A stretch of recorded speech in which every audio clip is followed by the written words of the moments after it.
together. But we talk about that a lot on this show because so many people that I meet and talk to just feel like they're lost and they don't have any direction or guidance, especially we haven't talked about this yet, when they leave the military or law enforcement and their identity shifts because they don't wear that uniform anymore. And I don't know how it is where you've been, but like my old department, I went out in a blaze of glory, not in a good way either. I was an outcast. So as soon as that badge came off and they took it from me, I lost 90% of the people that I thought were friends in my life.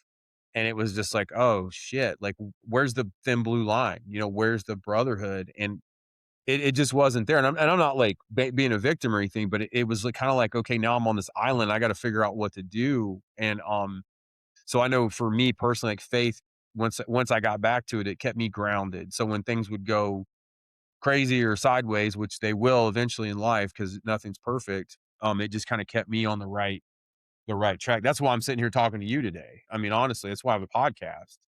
Because I never would have done this before. I never would have got on here and said anything about myself or shared any of the the unpleasant experiences that I've been through. But I know now it can help others and maybe help them keep from making the same bad choices that I did.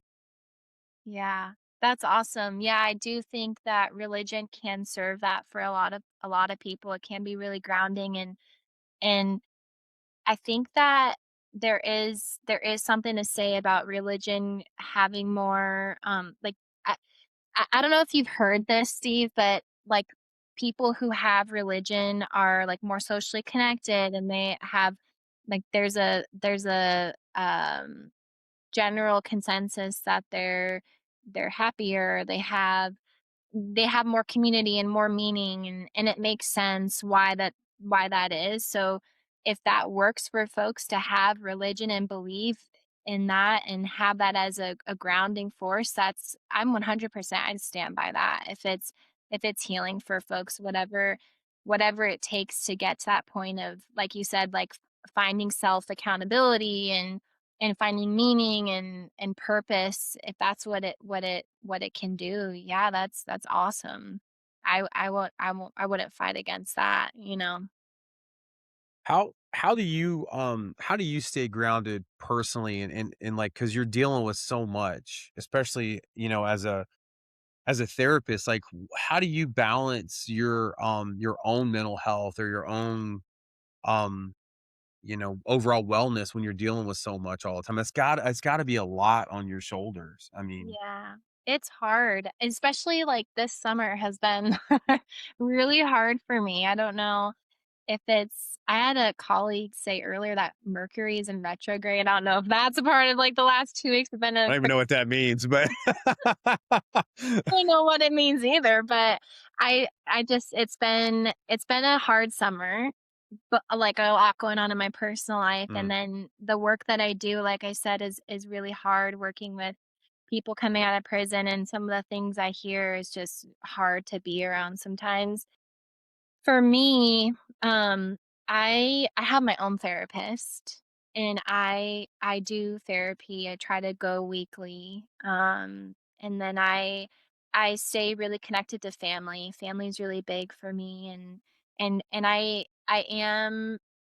I'm a lot more open. Like if I'm struggling with something, I can go home and talk to my husband about it, and then we can talk through it. So I don't necessarily like isolate as much. I think that's really helpful too. Reaching out and having people that you can go to and say, "Hey, I'm having a hard time. Can I just," or not even saying that, but just like going up to Yeah. people and being Yeah. like, my life feels really hard right now and I need to talk about it. Yeah. So family is really big for me, and just I also I'm uh I'm in a band. So I do music on the side, and we perform, so that's an outlet for me. So I think having like hobbies and interests and that kind of stuff is important for folks that are in general. I think having Mhm. like what they call like self-care, right, is as Yeah. like um cheesy as it sounds, it's important for your mental health, and even therapists struggle too. Like we're just human too. And I say the same thing about officers and first responders. We're all just humans at the end of the day. Why do you think so many men isolate? Do you think it's because of the stigma around mental health for men? Or because I know, like, you see the stats and you see the stuff online that more men nowadays don't have as many friends, they're more lonely, divorce is through the roof, especially in law enforcement. Why do you think so? Because I was one of those guys. I mean, I would read books and stay in my house. You know, I went to work and I'd go to church, but I didn't really do much. Yeah. I didn't wanna be around people, you know, and so why do you think that is, Harley? Is there like a clinical explanation for that, or is that just guys being, just feel shame and don't feel like they need to be around people? I think the gender differences are really that is a thing.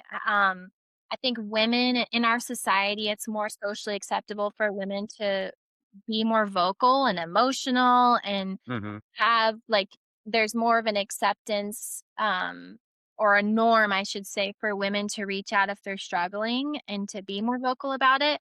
Whereas men, um, it's it feels more socially acceptable to shut down and handle it on your own and be a man and take care of the family and just like get through it and deal with your shit and not talk to anyone about it. Like that's um as a society kind of like how our culture is, and men don't talk about their problems as much, I think, because of it.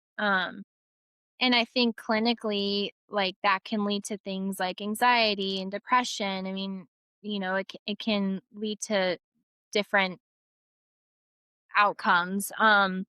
But there are gender differences, and I think for police officers especially, and first responders, you are trained and you signed up to work a job where you're there for others all the time. mhm. You're the savior. You're the one that